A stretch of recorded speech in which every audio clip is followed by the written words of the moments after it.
ये है Gayatri media group और आप देख रहे हैं ताज न्यूज, आईना सच का। नमस्कार, ताज न्यूज के इस बुलेटिन में आप सभी का स्वागत है। मैं हूं आशिया खान। खबरों की शुरुआत करते हैं सुर्खियों के साथ।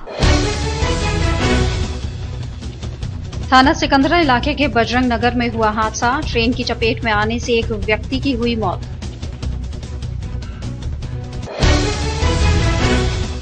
स्कूल टीचर की पिटाई से घायल हुए छात्र के परिजनों ने किया हंगामा, पुलिस से की शिकायत, स्कूल प्रशासन ने दिलाया कार्रवाई का भरोसा। थाना सिकंदरा क्षेत्र में फूड पॉइजनिंग का शिकार हुआ एक परिवार, एक व्यक्ति की हुई मौत, आधा दर्जन लोगों की हालत गंभीर। और अब 1 अगस्त की बजाय 5 अगस्त से शुरू होगी सपाइयों की साइकिल यात्रा। डॉक्टर कलाम के लिए घोषित राष्ट्रीय शोक के चलते उनके सम्मान में बढ़ाई गई तारीख। थाना सिकंदरा इलाके के बजरंग नगर फाटक के पास एक व्यक्ति की ट्रेन की चपेट में आने से मौके पर ही मौत हो गई।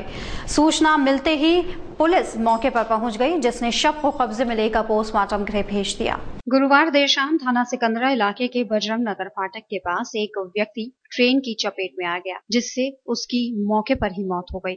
मृतक की पहचान दौजीराम निवासी शारदा विहार बोधला के रूप में हुई है। मृतक दौजीराम के परिजनों ने बताया कि देर शाम वे किसी काम से सिकंदरा गए थे, उसी समय ये हादसा हुआ। मृतक दौजीराम पैदल फाटक को पार कर रहे थे, उसी समय ट्रेन आ गई और दौजीराम को अपनी चपेट में ले लिया। कहाँ से कहाँ जा रहे थे? ये घर आ रहे थे या फिर ले जा रहे थे, ये पता नहीं सर।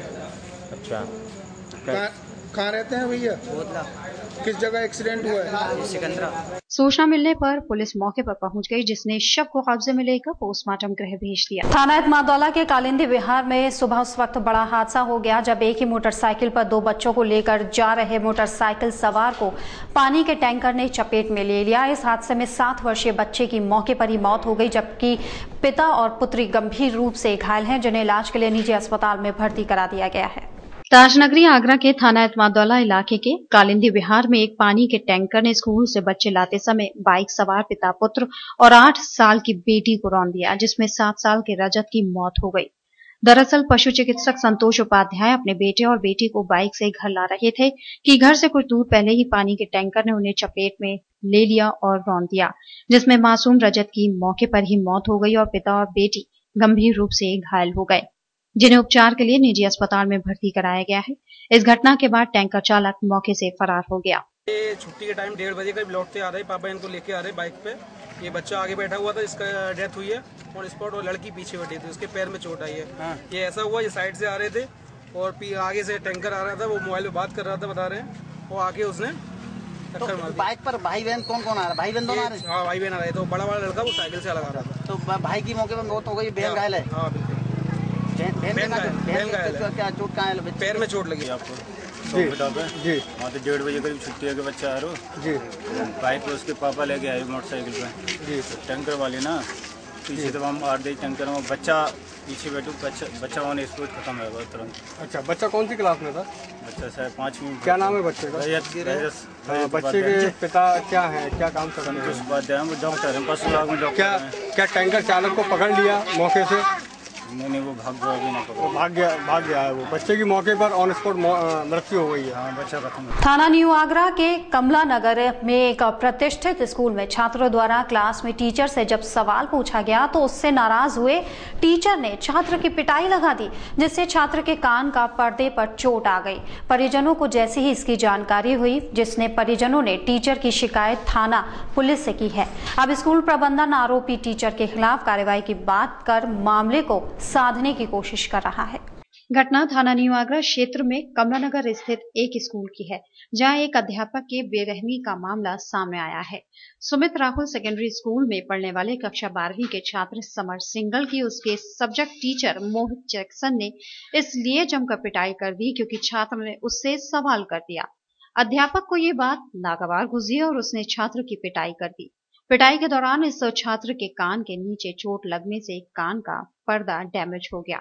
हालांकि स्कूल प्रशासन इस मामले को दबाने में जुटा है और छात्र के मेडिकल रिपोर्ट आने के बाद ही कुछ कार्रवाई की बात कर रहा है, लेकिन बच्चे के परिवार ने थाना न्यू आगरा में रिपोर्ट दर्ज करा दी है। टीचर आए हैं मोहित जैक्सन, मैंने उनसे सिर्फ एक क्वेश्चन पूछा था, सर ये 8th क्वेश्चन का बता दीजिए। उनने फिर मुझे अपने पास बुलाया और फिर कहते हैं मैं तुम्हारा नौकर लग रहा हूँ जो बताऊँगा, और उनने फिर मेरे कान पे बहुत ज़ोर से मार दिया और लूज टॉकिंग करी मेरे साथ, और फिर उनने मुझे धक्का देके क्लास से बाहर भी निकाल दिया। फिर क्लास से बाहर निकालने के बाद वो 15-20 मिनट बाद आते हैं और मुझे कंधे से खींच के क्लास के सामने लेके आते हैं। फिर सबके सामने पूछते हैं कि आज तक अकाउंट्स में पास हुआ है, क्या समझता है अपने आप को, कि कितने आते हैं तेरे मार्क्स, 11th में कितने आए थे तेरे मार्क्स।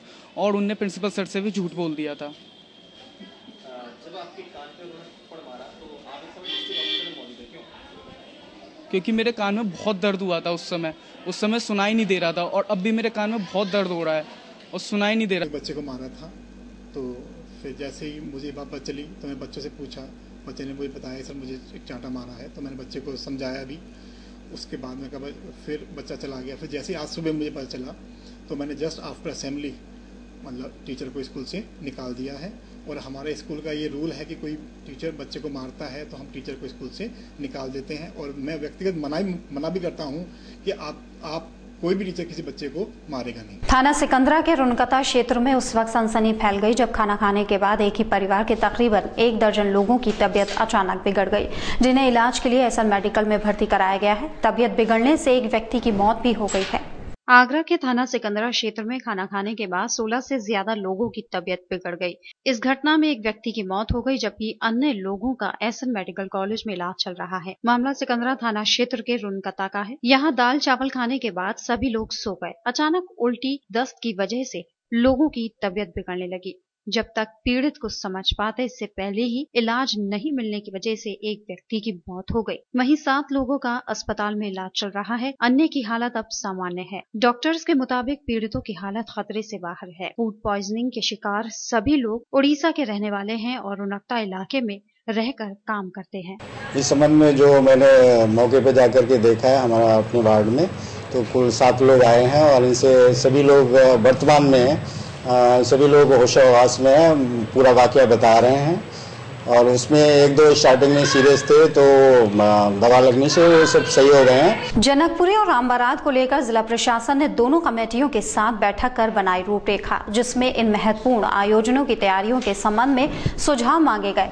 इस मीटिंग में विभिन्न विभागों के अधिकारी भी मौजूद रहे, जिनके परामर्श के बाद जिलाधिकारी पंकज कुमार ने दोनों मौकों को भव्य तरीके से मनाने की बात कही। उत्तर भारत के ऐतिहासिक आयोजन रामलीला और जनकपुर की उल्टी गिनती शुरू हो चुकी है, जिसको लेकर सामाजिक और प्रशासनिक अमले ने भी कमान संभाल ली है। जिलाधिकारी पंकज कुमार ने इस संबंध में एक मीटिंग बुलाकर इस आयोजन की तैयारियों पर चर्चा की, जिसमें रामलीला और जनकपुरी कमेटियों ने भाग लिया और अपनी राय रखी। बैठक में राम बारात के रूट से लेकर रामलीला मैदान में होने वाली व्यवस्थाओं के साथ साथ जनकपुरी के आयोजन पर विस्तार से बात हुई, जिसके संबंध में कमेटी के लोगों ने प्रशासन के समक्ष अपनी अपेक्षाएं रखी। आज जिलाधिकारी से हम लोगों ने जो राम बारात मार्ग और रामलीला ग्राउंड पर जो कार्य होने हैं, सड़क के, सफाई के, बिजली के, और जो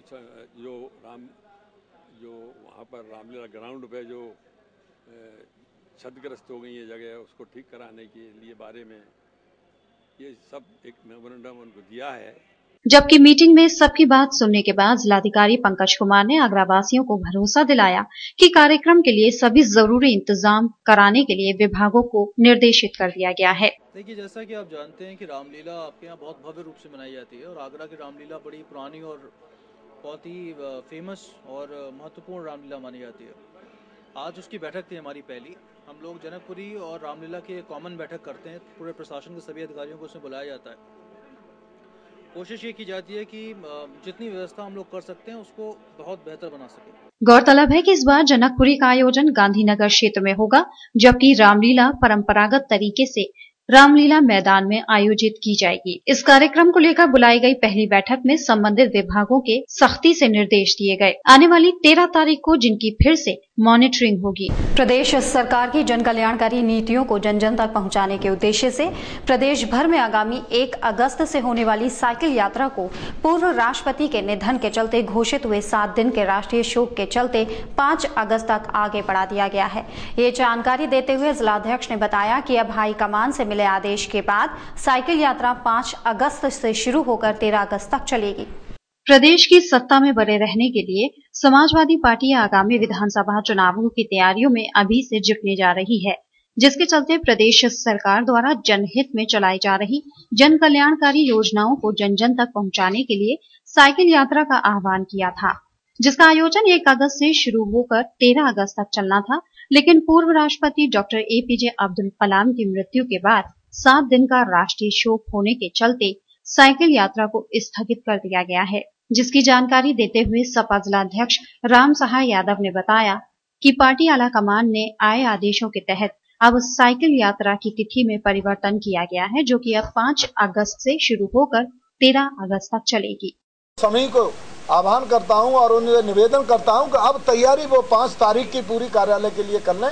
1 तारीख का प्रोग्राम जो है चेंज हो गया हाईकमान से, इसलिए आज प्रेस वार्ता यहाँ पर बुलाने की हमें जरूरत पड़ी।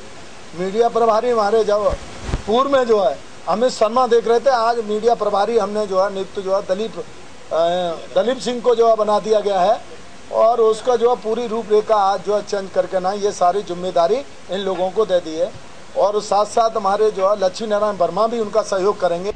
फिलहाल यहाँ रुकेंगे एक छोटे से ब्रेक के लिए, जल्द हाजिर होंगे, देखते रहिए ताज न्यूज।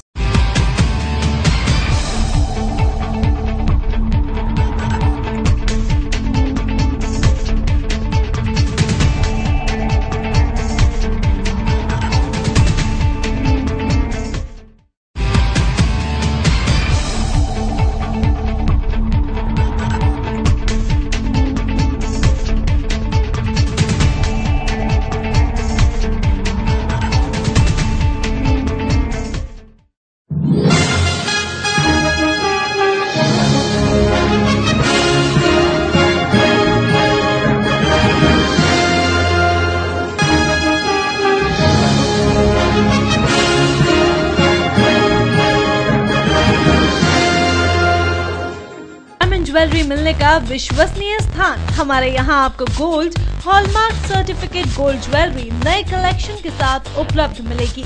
संपर्क करें Shri Balaji jewellers, fortune tower near Kargil petrol pump, Agra. Phone number 9719333563 और 9759333992। श्री बालाजी ज्वेलरी, दुल्हन की jewellery, AD jewellery, artificial bangles, chain व सभी प्रकार के सेट्स यहाँ पर उपलब्ध है, तो तुरंत संपर्क करें। 21 सुपर बाजार, कारगिल पेट्रोल पंप के पीछे, आगरा। फोन नंबर 9358464218 और 8865911110।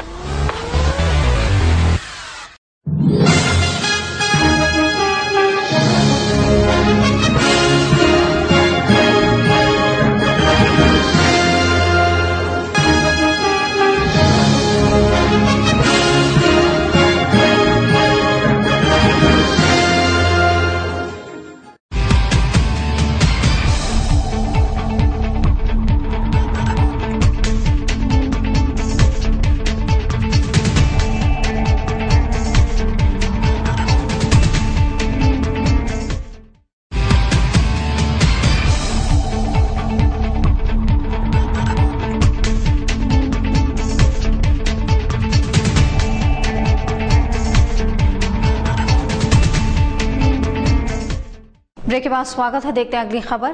कहते हैं अगर सोच मजबूत हो और कुछ बदलाव की इच्छा शक्ति हो तो कुछ भी असंभव नहीं है। कुछ ऐसा ही नजारा दिखाई दे रहा है इन दिनों शहर में चलाए जा रहे अतिक्रमण अभियान में, जहां हमेशा से विरोध करने वाली जनता प्रशासन का पूरा सहयोग करती दिखाई दे रही है, जिससे अभियान में शामिल अधिकारी भी खासे उत्साहित महसूस कर रहे हैं। इस अभियान पर ताज न्यूज की टीम ने सिटी मजिस्ट्रेट रेखा एस चौहान से खास मुलाकात की।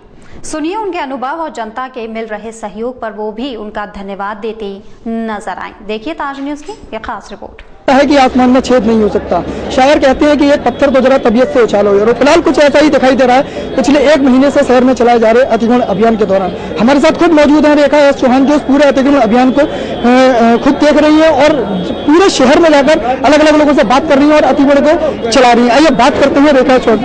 रेखा जी, जिस तरह से अभियान चलाया जा रहा है, किस तरह की कल्पना की थी, क्योंकि शहर बहुत बड़ा था, पुराना शहर बहुत था और वहीं से इसकी शुरुआत की गई, किस तरह से उसको देखा गया?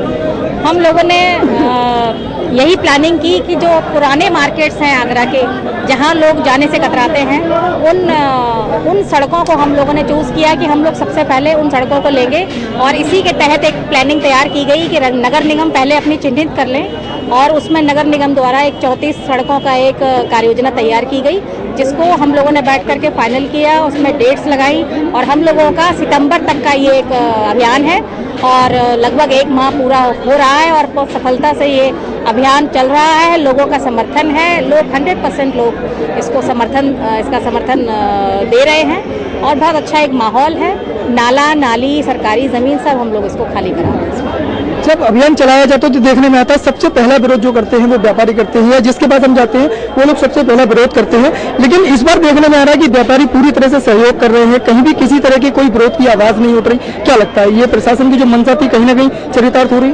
बिल्कुल, लोग जो है कभी विरोध नहीं कर रहे हैं, वो बस कह रहे हैं कि हमें बता दिया जाए। जहाँ पर लगता है कि वो खुद हटा लेंगे, वहाँ हम लोग समय भी दे रहे हैं। और काफ़ी हम लोग समय देने के बाद सेकंड टाइम फिर जब देखते हैं कि उसने अपना समय लेकर के भी कुछ नहीं किया है, उस पर हम कड़ी कार्रवाई करते हैं। अदरवाइज लोग खुद से तोड़ रहे हैं। तो इस अभियान की सफलता यही है कि लगभग 50% लोग, जब हम कोई अभियान के लिए जिस डेट में जाना होता है और अगर अनाउंसमेंट हो जाता है तो 40-50% लोग अपना खुद तोड़ लेते हैं। थोड़ा बहुत रह जाता है तो उसको फिर हम लोग फिनिश कर देते हैं। पुराना जो शहर था वो पुराना शहर, सालों पुराना शहर है, कई दशक गुजर गए लेकिन लोगों ने वहाँ नालियाँ नहीं देखी। लेकिन जिस तरह से अभियान चलाया गया वहाँ नाली के साथ सड़क भी दिखाई देने लगी। तो क्या लगता है कि लोग अगर उसको दोबारा इंक्रोच अगर करते हैं तो किस तरह की कार्रवाई जो है वो लोगों पर की जाएगी? सेकंड फेज में यही देखा जाएगा, इसकी मॉनिटरिंग होगी थाना लेवल से भी और हम लोगों के लेवल से भी। हम लोगों का सामान सड़क पर रख करके दुकानदार जो बेचेंगे तो उसका सामान जब्तीकरण की कार्रवाई भी होगी और उस सामान की नीलामी भी कराई जाएगी नगर निगम के द्वारा और पुलिस के द्वारा चालान की कार्रवाई भी होगी। तो हमें लगता है कि अगर ये जागृति आ जाती है तो बहुत अच्छा लुक आगरा को मिलेगा। पुराने शहरों में लोग जाने से जो है कतराएंगे नहीं और एक बहुत अच्छा रोड आप सब लोगों को दिखने को मिलेगा। कहीं ना कहीं देखने में आता है कि सबसे पहला जो विरोध जो करते हैं सत्ताधारी दल के नेता जो होते हैं, लेकिन कहीं ना कहीं सत्ताधारी जो जितने भी नेता हैं, जितने भी शहर के मंत्री या और भी पदाधिकारी हैं, वो पूरी तरह से सहयोग कर रहे हैं इस अभियान का। आपको भी अप्रिशिएशन लगातार मिल रहा है, तो क्या लगता है इससे कहीं ना कहीं मनोबल जो है वो बढ़ता है? मैंने आपको पहले भी बताया था कि किसी भी तरीका का कोई भी सत्ता का भी कोई दबाव नहीं है। किसी ने भी कोई फोन इस तरह के नहीं किए कि ऐसा नहीं किया जाए। पूरा सपोर्ट है, सभी पार्टीज का सहयोग है। छोटे मोटे प्रकरण जो है वो व्यक्ति विशेष का जो है हो सकता है, अदरवाइज सभी लोगों का सहयोग है और खास तौर से सत्ता पक्ष के सभी लोग बहुत सहयोग कर रहे हैं, अप्रिशिएट भी कर रहे हैं। और लोगों का सबसे बड़ा सहयोग है यहाँ पर पब्लिक का, जन समर्थन पूरा है और लोग बहुत खुश हैं और अब उत्साहित हैं। डेली कम से कम 10-15 लेटर्स आते हैं कि इस रोड को भी टेकअप किया जाए या यहाँ ये अतिक्रमण है, इसको लोग बताते हैं और लोगों में उत्साह है और वो लिखित में शिकायत कर रहे हैं और बता रहे हैं कि यहाँ पर ये चीज़ ये अच्छा। अछनेरा जो था, अछनेरा में अब किरावली एसडीएम रही है और अपने कार्यकाल में अपने किरावली और अछनेरा का जो एक बिल्कुल माहौल बदल दिया था। तो लगता है कहीं ना कहीं जो पुरानी वाली छवि थी वो आज कहीं ना कहीं जागृत हो रही है। बेशक वो छवि काम कर रही है। वो अछनेरा में हम लोगों ने नाले पर 60 साल से एक नाला घिरा हुआ था जिसमें 2.5 दुकानें, मतलब 2 दुकानें उसके बाद आधी दुकान, उस तरह का 4 मंजिला रेजिडेंशियल मकान भी थे और दुकानें भी थी। वो पूरा तोड़ा गया था।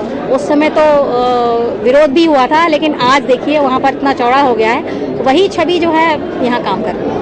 आज लोहामंडी क्षेत्र में निगम चलाया जा रहा है। कहते थे कि एक विशेष समुदाय का जो है वो वर्चस्व है, लेकिन देखने में आ रहा है पूरा जन समर्थन जो है वो पूरा इस अभियान के साथ है। तो क्या लगता है कि कहीं किसी तरह की कोई दिक्कत या परेशानी? ये बिल्कुल अरे तो सभी वर्गों का समर्थन मिल रहा है, खास तौर से मुस्लिम भाइयों का तो बहुत समर्थन मिल रहा है। ये हम लोग सोचा करते हैं कि यहाँ पर ऐसा होगा, ऐसा मंदिर मस्जिद ये सब मतलब उस तरह की संकीर्ण सोच वाला नहीं है माहौल। बहुत अच्छा माहौल है और जो जनहित में होना चाहिए वो काम किया जा रहा है और सब सपोर्ट कर रहे हैं। अभी जब हम इस क्षेत्र में आए थे लोहामंडी के, तो वहाँ एक मंदिर को लेकर कुछ लोगों ने नेतागिरी करने की भी कोशिश की और जो अभियान जो चल रहा है या उसमें जो अधिकारी हैं उन पर आरोप लगाया कि वो मंदिर के जो चबूतरे को है वो तोड़ने की कोशिश कर रहे हैं। नहीं, बिल्कुल हाथ भी नहीं लगाया गया था चबूतरे को। ये इसी तरह की कुछ सोच वाले आ जाते हैं बीच में, तो संकीर्ण सोच से ऊपर उठना होगा। कहीं कुछ ऐसा नहीं है। हमारे अभियान में मंदिर मस्जिद को हम लोग बिल्कुल हाथ नहीं लगा रहे हैं और बल्कि मंदिर की आड़ में या सब्जी की दुकानें, अंदर आपने देखा कि सब्जियां अंदर जो है तखत पाए गए और बड़े बड़े बोरे जो है सब्जियों के पाए गए। तो मंदिर वाले वहाँ पर जो है आगे सब्जियाँ पूरा ये मार्केट तो पूरा सब्जी मार्केट कहला रहा है, वहाँ निकलना भी मुश्किल है। तो इस तरह की कोई भी चीज़ पब्लिक ने सपोर्ट किया और बताया कि यहाँ पर ये चीज़ होती है और बताया गया कि कभी अब आगे से सब्जी इस तरह से नहीं लगेगी। तो मंदिर का स्वरूप को, मंदिर के आसपास इतनी बदबू आ रही थी, तो ये तो सभी लोगों को सोचना होगा। जिस तरह से लोग जो है आपसे आगे हाथ मिलाते हैं, आपसे हाय करते हैं, आप जिस क्षेत्र से जाती है रेखा एस चौहान एक वो नाम हो गया है जिसे लोग नाम से नहीं है शकल से भी पहचानते हैं, तो क्या लगता है? अच्छा लगता है। ये थी हमारे साथ रेखा एस चौहान जो सिटी मजिस्ट्रेट में बता रही थी कि किस तरह से इस पूरे अभियान को वो अमली जामा पहना रही है। हमारे साथ मौजूद है नगर निगम के अतिक्रमण प्रभारी राजीव राठी। उनसे पूछते हैं कि जिस तरह से शहर के जो नए नाले नालियां निकल रहे हैं, इस समय काफी संख्या में जो है वो इस समय ध्वस्त हो चुके हैं, तो इस पर किस तरह से उनकी अग्रिम जो है वो कार्रवाई रहेगी? राठी जी, जिस तरह से जो पुराना शहर जब निकल के आ रहा है तो नाले नालियां भी निकल कर आ रहे हैं, जो सालों से चौक थे उनको किस तरह से टेकअप किया जाएगा ताकि उनको नए सिरे से जो है जहाँ कहीं भी एनक्रोचमेंट ड्राइव जिस रोड पर टेकअप किया जाता है उसका रात का जो शेड्यूल है वो होल राइट उस पर मलबा उठाने का काम पहले फेज में टेकअप किया जाता है। उसके बाद जो उसमें ड्रेन्स हैं उस ड्रेन्स में जो मलबा चला गया या वो नालियाँ जो बरसों से बंद पड़ी थी उसको खोलने की कार्रवाई लगातार शहर में की जा रही है। लेकिन काम क्योंकि लगातार मलबा निकल रहा है, कुछ ऐसे दुकानदार भी हैं जिन्होंने समय मांगा था वो तोड़कर अपने मलबे को बाहर निकाल रहे हैं, तो लगातार सड़कों से मलबा उठाने का काम रातों दिन नगर निगम द्वारा किया जा रहा है और नाला सफाई का प्रोग्राम भी चोक आउट कर लिया गया है। इसके अलावा एक बात और इसमें महत्वपूर्ण है कि जो नालियां अभियान के दौरान डैमेज हो गई हैं, 13वीं वित्त आयोग में उन सबके प्रस्ताव तैयार हो रहे हैं, उनको रिपेयर कराकर और जल निकासी को सुनिश्चित जल्द कराया जाएगा। देखने में आता है कि सैनिटरी इंस्पेक्टर या जेडोस जो होते हैं उनकी पूरी तरह से जिम्मेदारी होती है कि वो क्षेत्र में अपने अतिक्रमण ना होने दें। कहीं ना कहीं इसमें नगर निगम अधिकारियों की लापरवाही कहें या कहें कि उन्हें जानकारी नहीं हो पाती कि क्षेत्र में क्या माहौल है, तो उसको लेकर भी कोई कार्य योजना बनाई जाएगी? देखिए, जिस तरह से पब्लिक इसमें जुड़ी है इस अभियान के, जिस शहर में जो अतिक्रमण का अभियान चल रहा है और जनता इसके साथ जुड़ गई है और अपना पैसा लगाकर, अपनी लेबर लगाकर, अपनी रात की नींद उड़ाकर जो शहर में वो काम कर रही है, तो मुझे इस बात की अब भविष्य में ये उम्मीद नहीं लग रही है कि किसी भी प्रकार का एनक्रोचमेंट पुनः होने पाएगा। और इस बार इसमें प्रशासन भी शक्ति रखेगा, पुलिस फोर्स भी शक्ति रखेगी और नगर निगम भी अपनी जिम्मेदारी का पूर्णतः निर्वहन करेगा। तो अब माना जा सकता है कि शहर के हालात जो हैं पूरी तरह से बदल जाएंगे। जिन सड़कों से होकर पैदल गुजरना मुश्किल था, आज उन सड़कों पर शायद हम अपने वाहनों से फर्राटा भर सकते हैं। बहरहाल अपने साथी बंटी यादव के साथ कपिल अग्रवाल, ताज न्यूज, आगरा। शहर में चलाए जा रहे अतिक्रमण अभियान का मलबा भी नगर निगम और प्रशासन के लिए किसी चुनौती से कम नहीं है। मलबे के कारण कहीं कोई जाम के हालात और लोगों को किसी तरह की कोई परेशानी न हो, इसका भी पूरा ध्यान रखा जा रहा है। यही कारण है कि नगर निगम कर्मचारी रात दिन मलबा उठाने में लगे हैं, जिसके लिए कई टीमें भी बनाई गई हैं। जो ये तोड़ फोड़ का अभियान जिला प्रशासन नगर निगम के सहयोग से चल रहा है, तो इसमें हमारा एक से 2 सेट तो दिन में लगते हैं और फिर नाइट में पूरी रात भर 4 या 5 सेट, जिसमें 2 ट्रैक्टरों के होते हैं, 3-4 हमारे गाड़ियों के सेट, 15-16 गाड़ी लगती हैं। तो ये सब मलबा जो है अभी हम जो हमारा IDH है हॉस्पिटल, उसमें गड्ढा लेवलिंग करने के लिए वहीं सारी गाड़ियाँ जा रही हैं और जो थोड़ा ख़राब होता है तो उसको हम कुबेरपुर लैंड साइड पे डलवा रहे हैं। तो प्रतिदिन का औसत हमारा 40 से 50 गाड़ी पर डे का है जो रोज़ हम उठा रहे हैं। जैसा आपने देखा होगा बेलनगंज और उससे पहले रावतपाड़ा पूरा हम साफ करा चुके हैं, लेकिन वहाँ दुकानदार अपने आप ही इतना लोगों में उत्साह है कि वो अपनी दुकान खुद तोड़ के रोज़ थोड़ा बहुत मलबा सड़क के किनारे जमा कर रहे हैं। तो हम लोगों का प्रयास ये है कि जनता को कोई परेशानी ना हो, हम उसको एक दिन राउंड करके और जहाँ ज़्यादा दिखाई देता है नाइट में उसमें टिपर लगाते हैं। शहर में अतिक्रमण का हर ओर बोलबाला है, फिर चाहे मामला आगरा विकास प्राधिकरण का हो या आवास विकास का। आवास विकास इस मामले में अब गंभीरता दिखाते हुए अवैध निर्माण करने वालों पर सीधे FIR दर्ज कराने की कार्रवाई को अमल में लाएगा। इसके लिए सभी डिवीजनल में आदेश पारित कर दिए गए हैं।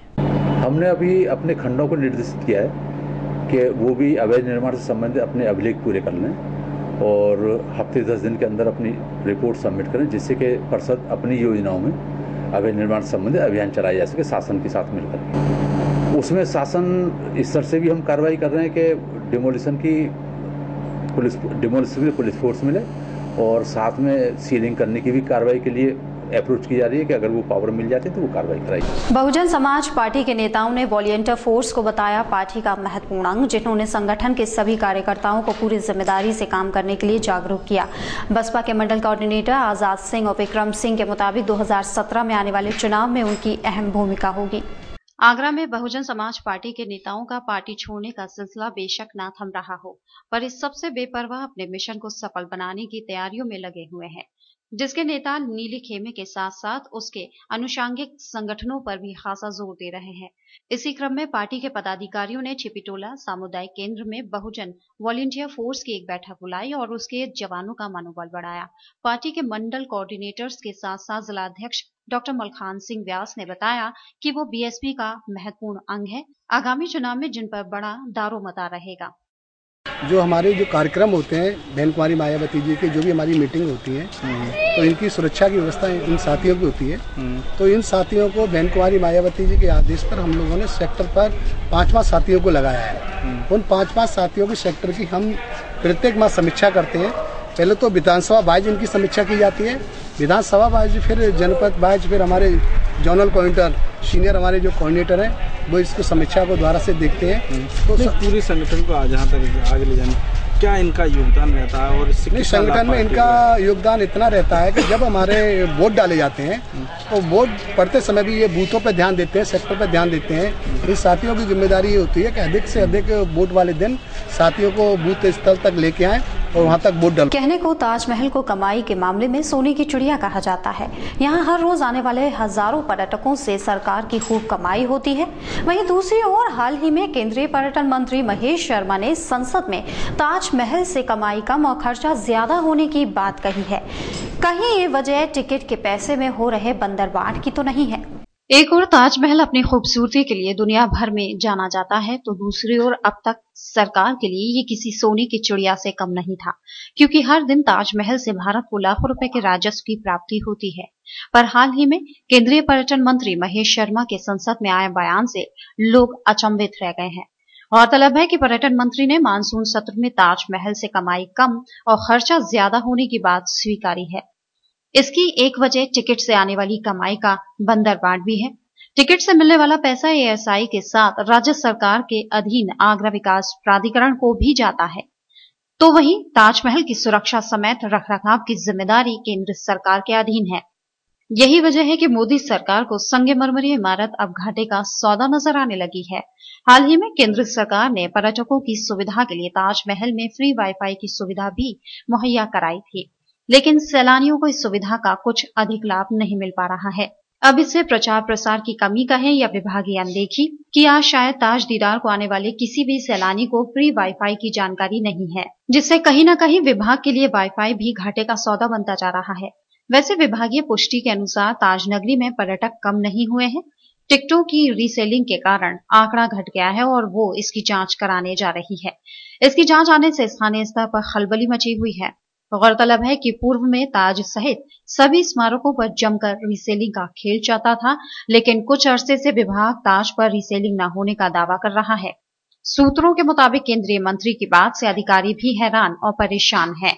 हालांकि अब तक जांच के संबंध में कोई आदेश निर्देश नहीं आए हैं। विभागीय अधिकारी रिपोर्ट पहले से ही तैयार कर ले रहे हैं, जिससे यदि जांच होती है तो अपना पक्ष रखा जा सके। ताज न्यूज कई बार खबरों के माध्यम से जागरूक भी कर चुका है कि रीसेलिंग का खेल कर्मचारी व गाइड की मिलीभगत से होता है। सैलानियों के प्रवेश के समय गाइड जो टिकट देता है, चेकिंग करने वाला उन टिकटों को रख लेता है और पहले से पंच की जा चुकी टिकटें वापस कर देता है। ऐसे में बिना पंच की गई टिकट वापस बिक्री के लिए टिकट खिड़की पर पहुंच जाती है। ताज न्यूज के इस बुलेटिन में फिलहाल इतना ही। अगले बुलेटिन में आपसे फिर मुलाकात होगी। दीजिए इजाजत, नमस्कार।